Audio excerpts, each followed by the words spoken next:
wabarakatuh. Kami dari kelompok 2 izin memperkenalkan diri dengan saya Emilia Sintiarani. Saya Margareta Resti Sekolah Jadon. Saya Marsyadini Zalita. Di sini kami akan mempresentasikan materi dengan judul konsep biaya dan sistem informasi akuntansi biaya. Mari kita bahas.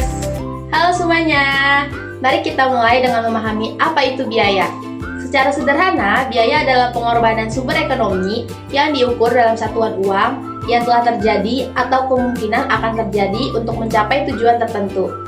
Penting untuk diingat bahwa dalam akuntansi, istilah biaya itu memiliki perbedaan dengan beban.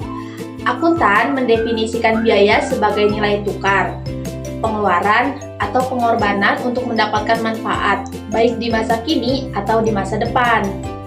Selanjutnya itu ada objek biaya. Nah, objek biaya itu adalah segala sesuatu yang menjadi sasaran akumulasi biaya. Ini tuh bisa berupa produk, proyek, proses, atau bahkan divisi dalam perusahaan. Dengan menetapkan objek biaya, perusahaan dapat dengan lebih mudah mengalokasikan dan mengendalikan biaya yang dikeluarkan untuk setiap aktivitas atau unit kerja. Selanjutnya itu ada penelusuran biaya ke objek biaya. Ketertelusuran biaya sangat penting untuk memastikan pengukuran biaya yang objektif dan dapat dipercaya.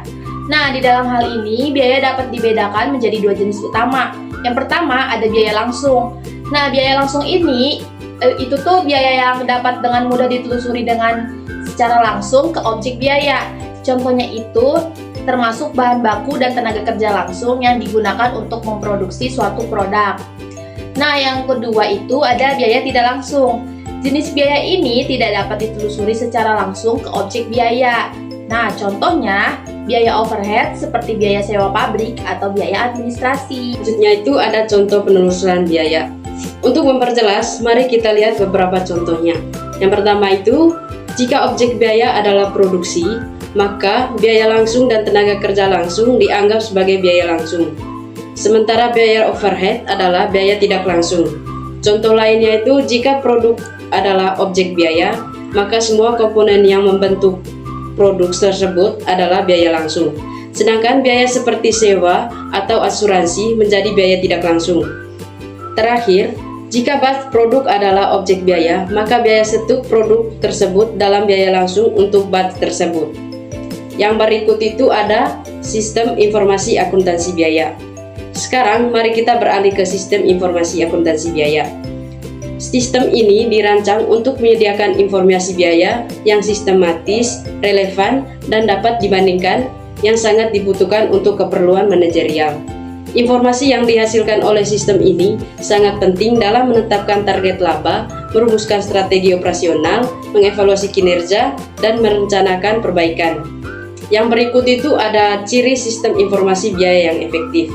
Yang pertama itu ada agar sistem informasi biaya efektif, ada beberapa ciri yang harus dipenuhi. Yang pertama itu informasi biaya harus digunakan secara sistematis. Yang kedua itu sistematis harus terkoordinasi dan terintegrasi dengan baik agar mudah dipaham. Yang ketiga itu sistem harus mendukung terwujudnya otoritas dan akuntabilitas manajerial. Yang terakhir itu ada informasi yang disajikan harus menarik perhatian dan relevan untuk mendukung pengambilan keputusan manajer. Ada daftar akun. Dalam akuntansi, daftar akun adalah elemen penting.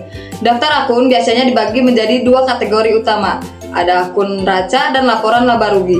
Akun neraca mencakup aset, utang, dan modal perusahaan. Sedangkan akun laporan laba rugi ini mencakup harga pokok penjualan, biaya pemasaran, biaya administrasi, dan biaya operasional lainnya. Pemberian nomor pada setiap akun sangat penting untuk menghindari kesalahan interpretasi dan mempermudah pemrosesan data secara elektronik. Yang terakhir ada pemrosesan data. Kita akan membahas tentang pemrosesan data. Tujuan utama manajemen dalam hal ini adalah pengambilan keputusan yang berkelanjutan, menangani kompleksitas keputusannya yang mengangkat seiring dengan pertumbuhan skala perusahaan, seperti jumlah produk, variasi produk, dan banyaknya pemangku kepentingan. Sistem informasi memainkan peran penting dalam membantu pengumpulan, klasifikasi, analisis, dan laporan data untuk mendukung pengambilan keputusan yang efektif. Kesimpulan dari materi, yang sudah kita bahas adalah memahami klasifikasi biaya dan hubungan biaya sangatlah penting dalam akuntansi biaya. Perubahan metode produksi seperti JIT menuntut sistem akuntansi yang lebih fleksibel dan responsif. Selain ukuran finansial, indikator non-finansial juga sangat dibutuhkan untuk evaluasi kinerja secara lebih menyeluruh. Dengan sistem informasi akuntansi yang lebih efektif dan efisien, manajemen bisa mengambil keputusan yang lebih tepat dalam berbagai kondisi bisnis. Sekian presentasi dari kelompok kami. Kiranya materi yang kami sampaikan dapat bermanfaat bagi teman-teman semua yang menonton video ini. Kurang lebihnya mohon maaf. Terima kasih. Assalamualaikum warahmatullahi wabarakatuh.